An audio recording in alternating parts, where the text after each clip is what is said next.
اللہ اکبر اللہ اکبر لا الہ الا اللہ واللہ اکبر وللہ الحمد اللہ اکبر اللہ اکبر۔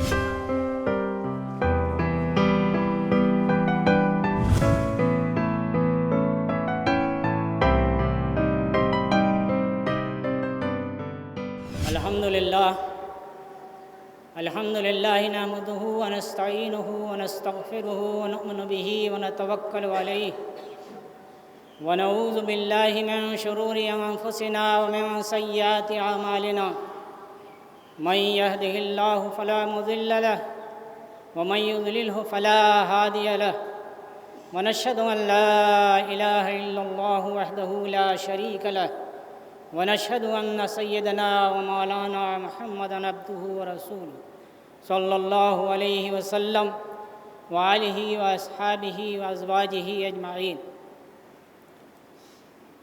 اللہ اکبر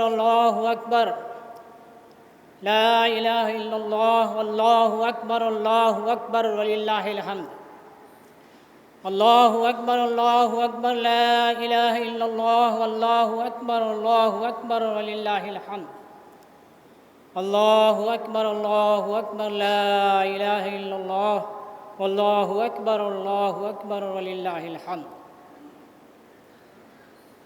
برادران اسلام، معزز بزرگوں، نوجوان دوستوں، قابل قدر ماں اور بہنوں، عزیز بچوں اور بچیوں، السلام علیکم ورحمۃ اللہ وبرکاتہ۔ آج عید کا دن ہے اور اس خوشی کے موقع پر ہم آپ یہاں اللہ کی بارگاہ میں 2 رکعت نماز ادا کرنے کے لیے آئے اور اس کی بارگاہ میں سجدہ ریز ہوئے۔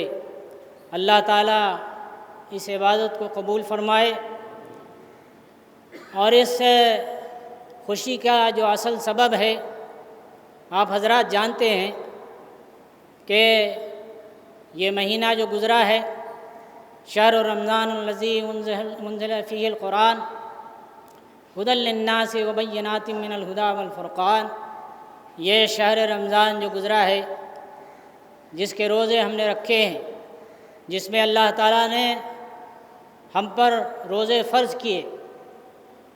کتب علیکم الصیام کما کتب علی الذین من قبلکم لعلکم تتقون، یہ روزے فرض کیے گئے جس طرح پچھلی امتوں پر بھی فرض کیے گئے تھے، تاکہ اللہ کے بندے، مومنین و صالحین تقوی اختیار کریں۔ حضرات، یہ پورا مہینہ تقوی گزاری کا، اللہ کی یاد میں مشغول رہنے کا، اس کا ہر حال میں شکر ادا کرنے کا اور اس سے زیادہ طلب کرنے اور حاصل کرنے کی کوشش کرنے میں ہمارا مصروف ہوا ہے۔ اللہ تعالیٰ ہماری ان عبادتوں کو قبول فرمائے، ہماری اس جد و جہد کو قبول فرمائے، شرف قبولیت بخشے۔ اللہ اکبر لا الہ الا اللہ واللہ اکبر وللہ الحمد۔ بے شک یہ اس کی بڑائی ہے، یہ اس کی برتری ہے کہ جس کی بدولت آج دنیا میں انسانوں کی اتنی بڑی تعداد دن رات اس کا نام لے رہی ہے، اور جو ماہ گزرا ہے اس مہینے میں بڑی رغبت کے ساتھ امت مسلمہ کا سواد اعظم نے اللہ تعالیٰ کے نام لیے ہیں، اس کی کبریائی بلند کرنے کی کوشش کی ہے۔ جو کلام الہی اس نے انسانوں کی ہدایت کے لیے نازل فرمایا، اس کلام الہی کا زیادہ سے زیادہ اہتمام کے ساتھ مطالعہ، اس پر غور و فکر، اس کو زیادہ سے زیادہ دہرانا، ان سب کی کوششوں میں مصروف رہا ہے۔ اللہ کے یہ بندے جو مصروف رہے ہیں، اللہ تعالیٰ ان سب بندوں کی ان کوششوں کو قبول فرمائے اور ہم سب کی مغفرت فرمائے۔ برادران اسلام، عزیز ماں اور بہنوں، یہ مہینہ جس میں روزہ اللہ تعالیٰ نے فرض کیا، اس فرض کرنے کے ساتھ ہی اس مہینے میں اس قرآن کو جو نازل کیا، اس کو باہتمام پڑھوانے کا انتظام بھی کرایا، اپنے نبی کریم صلی اللہ علیہ وسلم کی سنت کے ذریعے اس کو جاری کرایا، اور قیام لیل کا انتظام کیا۔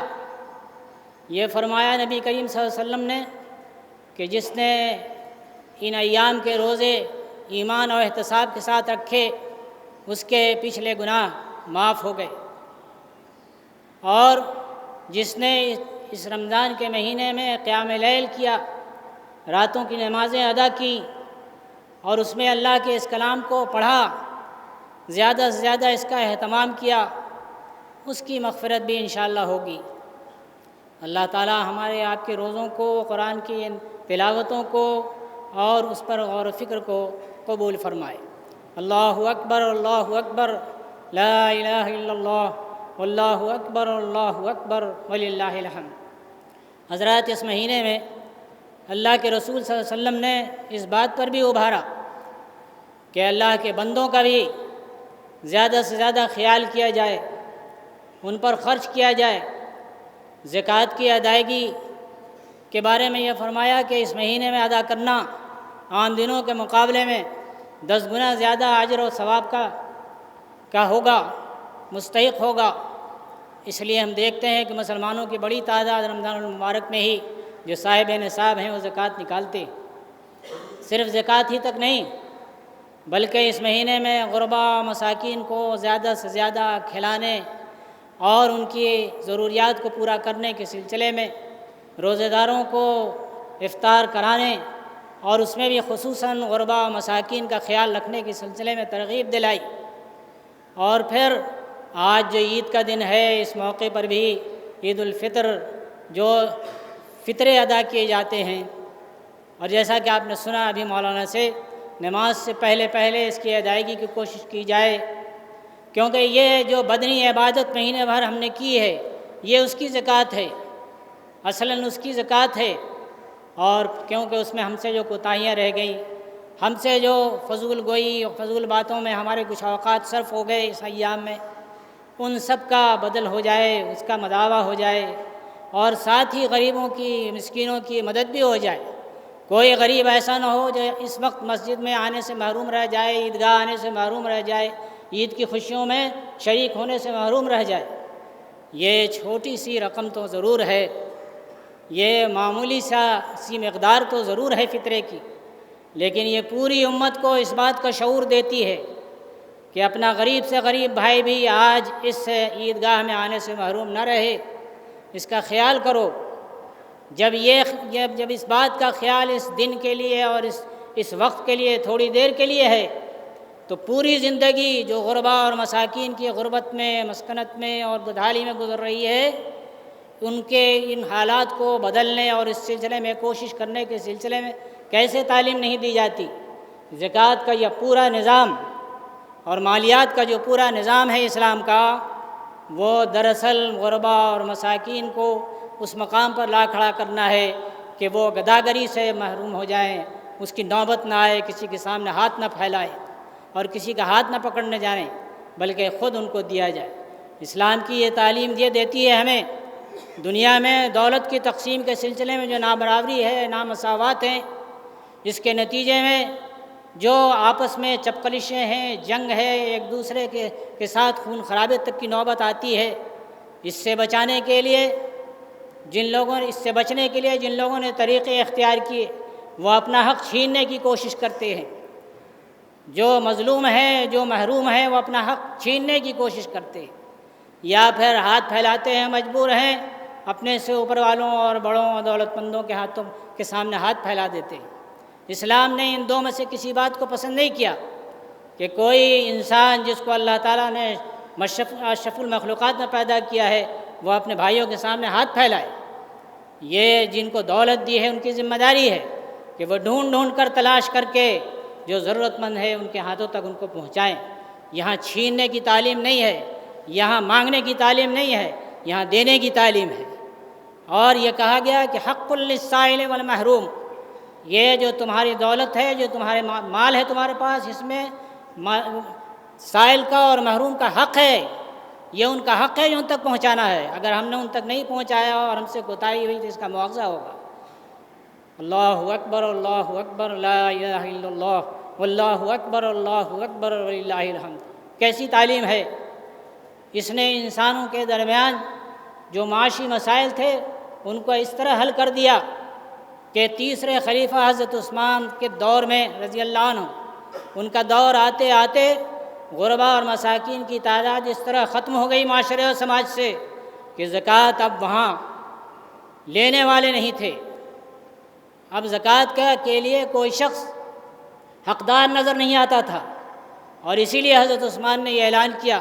نبی کریم صلی اللہ علیہ وسلم کے وقت میں، حضرت ابوبکر کے وقت میں، حضرت عمر کے وقت میں رضوان اللہ اجمعین، یہ سلسلہ تھا کہ زکوٰۃ وصول کی جاتی تھی، اور یہ سلسلہ بعد میں بھی جاری رہا، اور بیت المال میں جمع کر کے وہاں سے تمام انسانوں کو دی جاتے تھے۔ کوئی کسی کا احسان مند نہیں تھا۔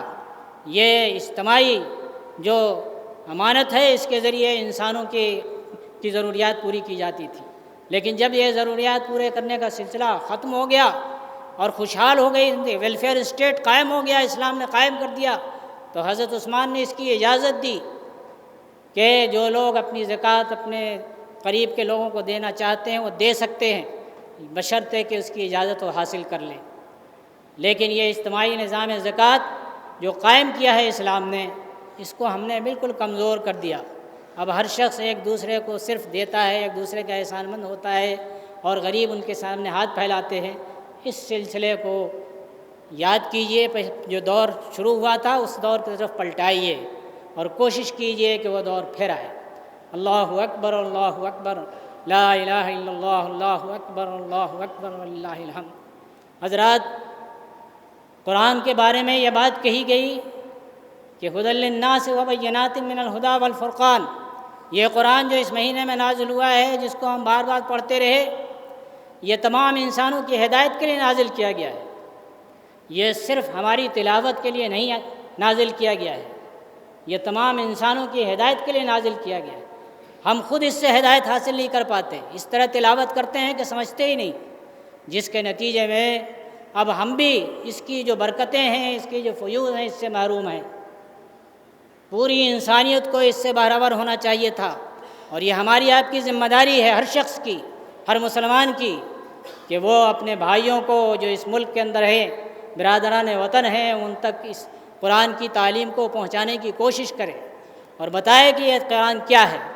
آج اسی ناواقفیت کی وجہ سے ہمارے اور آپ کے بارے میں طرح طرح کی غلط فہمیاں ہیں، بدگمانیاں ہیں، عداوت ہے، دشمنی ہے، اور ہمارے خون کے لوگ پیاسے ہیں، اس وجہ سے کہ ہم نے ان کو یہ بتایا ہی نہیں کہ کتنی بڑی نعمت کے ہم حاملین ہیں، اور ہم ان نعمتوں کو ان کے سامنے پیش کرنا چاہتے ہیں۔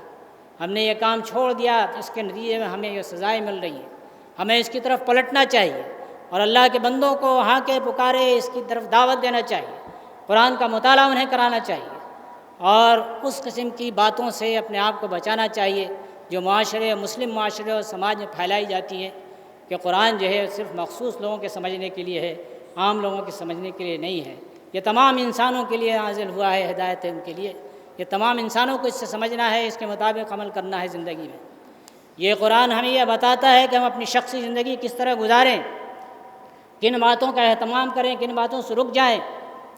اور یہ روزہ جس مہینے میں قرآن نازل ہوا، جس کی بدولت روزہ فرض کیا گیا، اس قرآن کے نزول کی وجہ سے اللہ تعالیٰ فرماتا ہے یہ جو رمضان کا مہینہ نازل کیا ہے تو یہ کہا ہے جب یہ رمضان کا مہینہ آئے تو تم روزہ رکھو، اور اس روزے کی جو تعلیم ہے، اس پر جو عمل ہے، وہ ہمیں یہ بتاتا ہے کہ اللہ تعالیٰ جس وقت جس بات کو کرنے کے لیے کہتا ہے اس وقت کیا جائے، اور جس وقت رکنے کے لیے کہتا ہے اس وقت رک جایا جائے۔ جائز چیزیں بھی، جن چیزوں کو اللہ تعالیٰ نے جائز قرار دیا ہے، حلال طریقے سے حاصل کیا ہوا رزق، اس کو کھانے کے لیے کوئی پابندی نہیں ہے، لیکن ان مخصوص دنوں میں طلوع فجر سے لے کر غروب آفتاب تک کچھ نہیں کھا سکتے، پی سکتے۔ یہ پانی، یہ غذا جو جائز تھی اس پر روک لگا دی گئی، جتنی دیر کے لیے لگا دی گئی اس سے زیادہ اگر آپ روکیں گے، احتیاط کے چکر میں اگر آپ نے زیادہ وقت گزار دیا تو آپ کا روزہ خراب ہوگا۔ آپ نے اگر بے احتیاطی کی اور دیر تک کھاتے رہے قصداً تو آپ کا روزہ خراب ہوا۔ تو وقت کی پابندی کے ساتھ جس وقت جو حکم دیا جائے وہ کیجیے، اس کی تعلیم اس قرآن نے دی، پوری زندگی اس کے مطابق گزرنی چاہیے، جس وقت جو حکم دیا جائے اس وقت کیا جائے۔ اور پھر اس ماہ میں قیام لیل کے بعد اعتکاف کے سلسلے میں بھی نبی کریم صلی اللہ علیہ وسلم کی سنت ہے، زندگی بھر آپ نے کیا، اور اس طرح امت کو اس کی ترغیب ہوئی۔ ان اوقات میں تو عام دنوں میں، رمضان کے دنوں میں ہر شخص کو اس کی اجازت ہے کہ وہ دن کے اوقات میں اپنے آپ کو کھانے پینے اور شہوت سے روکے، لیکن رات کے وقت اپنی بیویوں کے پاس جائز طریقے سے اپنی خواہشات کو پورا کرنے کے لیے جا سکتا ہے اور جائے، لیکن اعتکاف کی حالت میں اس پر بھی پابندی لگا دی گئی۔ تو جب جس وقت پابندی لگا دی جائے اور جس پر لگا دی جائے وہ رک جائے۔ حکمراں پر جو پابندی ہے، جو احکام ہے، اسے اس پر عمل کرنا ہوگا۔ عوام پر جو حکم ہے اس پر عمل کرنا ہوگا۔ دولت مندوں کو جو احکام ہے اس پر ان کو عمل کرنا ہوگا۔ غریبوں کو جو احکام ہے اس پر ان کو عمل کرنا ہوگا۔ مردوں کو جو احکام ہے ان پر عمل کرنا ہوگا۔ نوجوانوں کے لیے جو احکام ہے ان پر عمل کرنا ہوگا۔ عورتوں کے لیے جو احکام ہے ان کا عمل کرنا ہوگا۔ گھر اور خاندان کو بنانے کے سلسلے میں جو احکام ہیں ان کی پابندی کرنی ہوگی۔ لین دین کے معاملات جو کرنے ہوں گے اس طریقے سے کرنے ہوں گے جو قرآن نے بتائے ہیں۔ اور ہمیں اپنی اس پورے معاشی نظام کو اور سیاسی نظام کو بہتر بنانے کے سلسلے میں اور مستحکم کرنے کے سلسلے میں جو تعلیمات دی گئی ہیں زندگی کے تمام شعبوں میں، اس سے ہمیں فائدہ خود اٹھانا ہے اور پوری انسانیت کو فائدہ پہنچانے کی کوشش کرنی ہے۔ اللہ اکبر اللہ اکبر، لا الہ الا اللہ، اللہ اکبر اللہ اکبر وللہ الحمد۔ برادران اسلام، عزیز ماں اور بہنوں، اس وقت اس ملک میں جو صورتحال ہے وہ یہ بتاتی ہے کہ فرقہ پرستی کی لہر تیز ہو رہی ہے، اور ایسی طاقتیں اس ملک میں طاقت کے مقام پر، اقتدار کے مقام پر پہنچی ہیں اور پہنچ رہی ہیں، جن سے اس بات کا اندیشہ ہونے لگا ہے کہ فرقہ پرستی کی لہر تیز ہوگی۔ اس موقع پر قرآن نے اس مہینے میں جو صبر کی تعلیم دی ہے اور اپنے آپ کو ان تمام باتوں سے، ان جذبات سے جو غلط جذبات ہیں ان پر قابو پانے کی جو تعلیم دی ہے، اس سے ہمیں سبق لینا چاہیے۔ امت کو اس بات کا اس موقع پر سبق ہے کہ وہ اپنے جذبات پر قابو رکھے اور بلا وجہ جوش اور جذبے میں آ کر ہمارے نوجوان یا ہمارے لوگ اس طرح کی حرکتیں نہ کریں جو اغیار کو، دشمنوں کو اور موقع عطا کریں، بلکہ احتیاط کے ساتھ اپنے معاملات کو درست رکھیں۔ اور یہ تعلیم بزدلی کی تعلیم نہیں ہے، یاد رکھیے، اہل ایمان کو بزدلی کی تعلیم نہیں دی گئی ہے بلکہ بزدلی سے بچانے کی کوشش کی گئی۔ اس دل میں ایمان نہیں ہے جس دل میں جہاد کی طلب نہیں ہو، جس جہاد کے جذبے سے جو دل خالی ہو وہ اس دل میں ایمان نہیں ہے۔ جو دین یہ کہتا ہے وہ بزدلی کی تعلیم نہیں دیتا، لیکن بہادری اور بے جا جوش، جذبے اور جذباتیت میں فرق ہے۔ حکمت کی تعلیم دی گئی ہے۔ اللہ تعالیٰ، اللہ کے رسول جو آئے اس کلام آیات کو لے کر کے تو ساتھ ساتھ حکمت کی تعلیم بھی لے کر آئے۔ تو حکمت کے ساتھ اپنے حالات کو درست رکھنا اور اجتماعی قوتوں کو مجتمع کرنا، اور اس موقع پر تمام علماء اور عوام اور خواتین اور مردوں کو اس بات کی تعلیم دی گئی ہے خاص طور سے کہ وہ اپنے آپ کو اجتماعی طور پر مضبوط کریں۔ وَاعْتَصِمُوا بِحَبْلِ اللَّهِ جَمِيعًا وَلَا تَفَرَّقُوا، یہ جو اللہ کی رسی ہے، قرآن ہے، اس کو مضبوطی سے تھامو تم سب مل کر، اس سے ہٹ کر کوئی راستہ اختیار نہ کرو، یہی تمہیں متحد کرے گی۔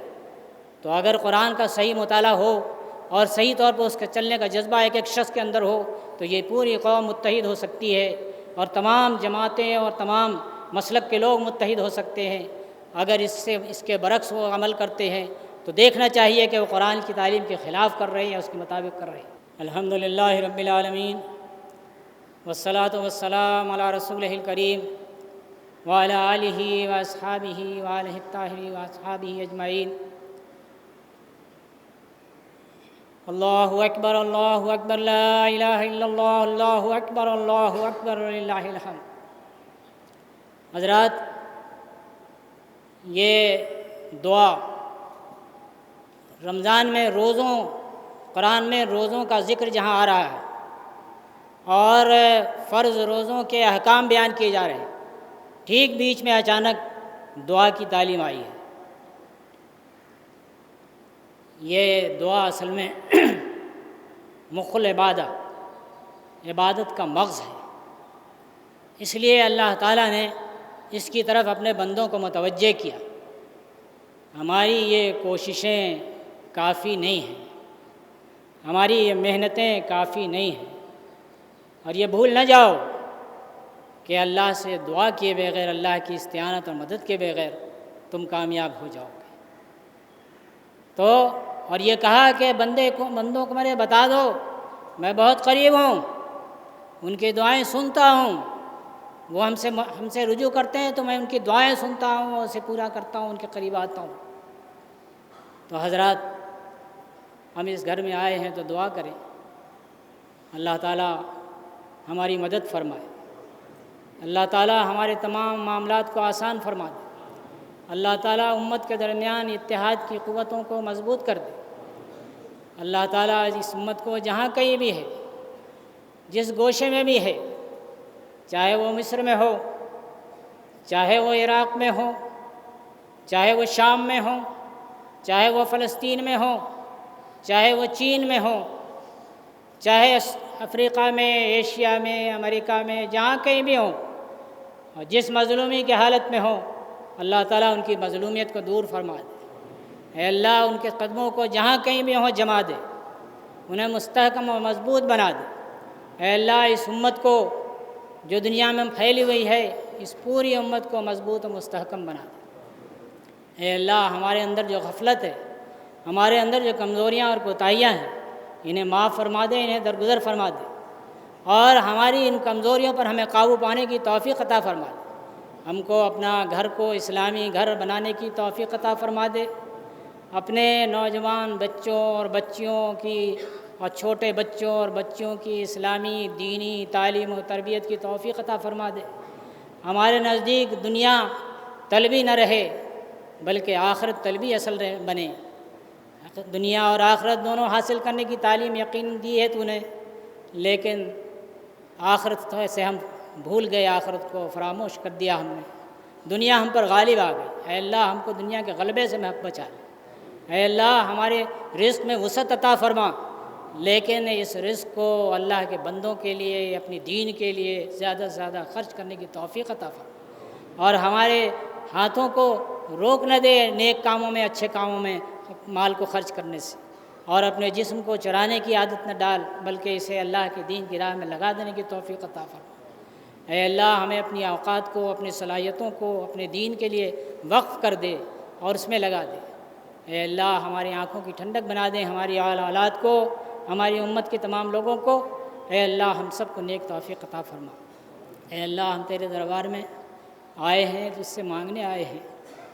اے اللہ، ہمیں مایوس نہ کر، اے اللہ، ہم کو خالی ہاتھ نہ لوٹا۔